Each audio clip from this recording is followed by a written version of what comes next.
Hey guys, Asher coming at you today in Watcher of Realms. Welcome to the video. I'm glad to have you all here today, chilling with me, talking a little bit of Watcher of Realms. Today is actually going to be a really awesome video because I had to reflect on some of the what's coming soon in Watcher of Realms content that was shared by Macucket on his trip to the HQ of the developer Moonton. So a few of these snippets that I'm about to share with you guys, I freaking can't wait for. They look amazing. And I can't wait to hear from you guys as well. But I have to give two important disclaimers. Disclaimer number one is these are actually work in progress. These are developer, alpha, whatever, photos that I share with you guys and information that I share with you guys and subject to change, right? As with any early content in games like these. Number two is I'm only going to give you a few of my favorite things that are coming soon, but I'm going to probably share 10% of what is in the video in its entirety. So I want to redirect all you guys after you're done watching this one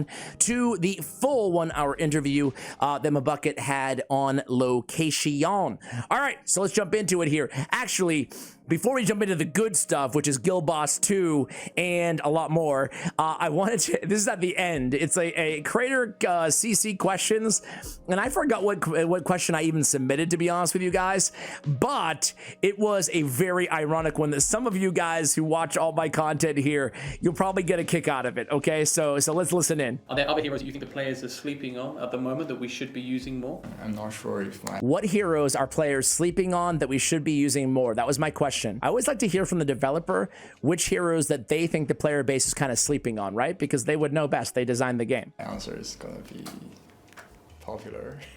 I'm not sure my answer is going to be popular.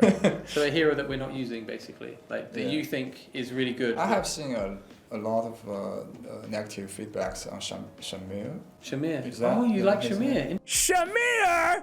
I hate Shamir! I made a whole video about how, am I sleeping on this dude? And then I invested on this dude and I made a whole nother video about, wow, I feel like, I don't know, Mari is better. So his answer was Shamir. Oh man. I apologize to the card carrying Shamir fan club members in the comments. I apologize to you guys, but I hate Shamir. All right, guys, so we have Guild Boss number 2. Guild Boss number 2. He's going to be called the Titan or the Guardian, okay? A 3-arm phase on Guild Boss 2, and it's individual. So we fight him as a guild, but we have individual rewards.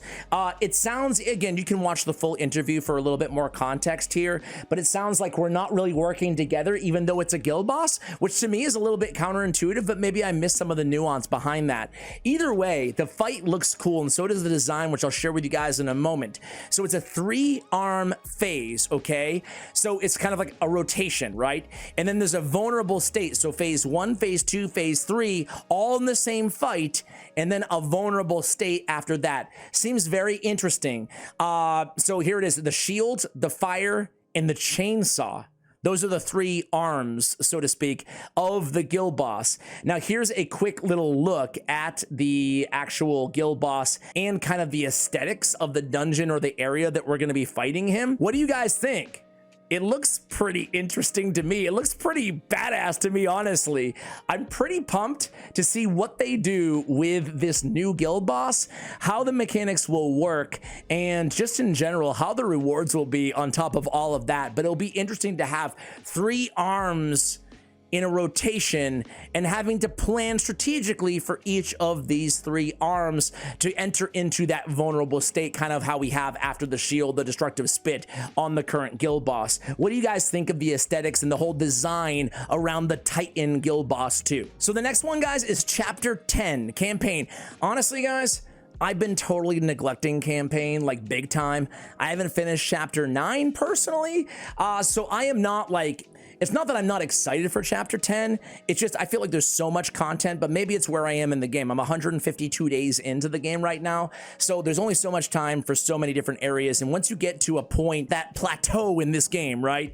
It takes, at least for me, I don't know about you guys, but it takes a while to clear even one more stage of difficulty, meaning that you have to sit down and give full attention, full focus to a game, to this game, I should say, as opposed to, I don't know, like Rage, in order to clear new content, right? So anyway, chapter 10 is coming. It's going to be a Dwarven ice setting strategy focus, which is basically the same as all the content I feel like in this game.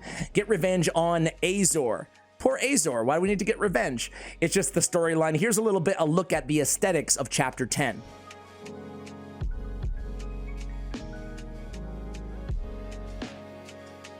Next up, guys, we have a brand new gear raid. That's right, gear raid 4. What? It's very, again, you're gonna have to go ahead and watch the entire video. He gets into really everything about how this works, right? It's a little confusing, I guess I would say personally, but obviously this is still a work in progress in development, so it's hard to make any like major conclusions here. Either way, new gear raid does look pretty interesting, right? There's gonna be here. There's a little bit of information here. New gear raid clears once you unlock stage 18.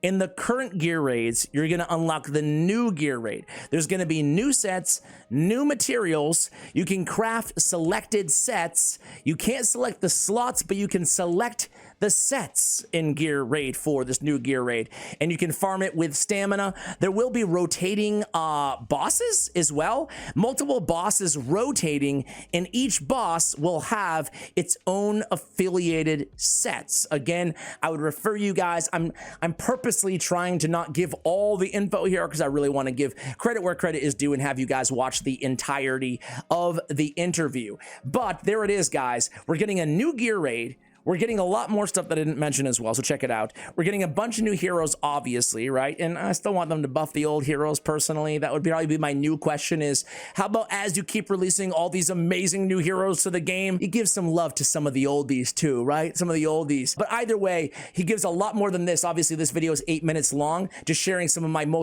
the content that I'm most excited about, I would say, coming, which is the new gear raid, the new guild boss, and chapter 10, the new chapter in campaign. Guys, go ahead and check out the full video in case you missed it. It's about 10 days old at this point, but really cool how they flew Macucket over there to China on the ground, discussing all the new content, and there's a really in-depth Q&A section in this video as well. It's all timestamped for you guys, so I just want to redirect your attention to Macucket's video. It's called Moonton Interview 2024 Content, and again, this is live, and you can kind of see he has chapters and everything for you guys to easily navigate. You can see he has his own questions as well, new skins, CC questions, a lot more where that came from, guys. Thank you so much for watching this video.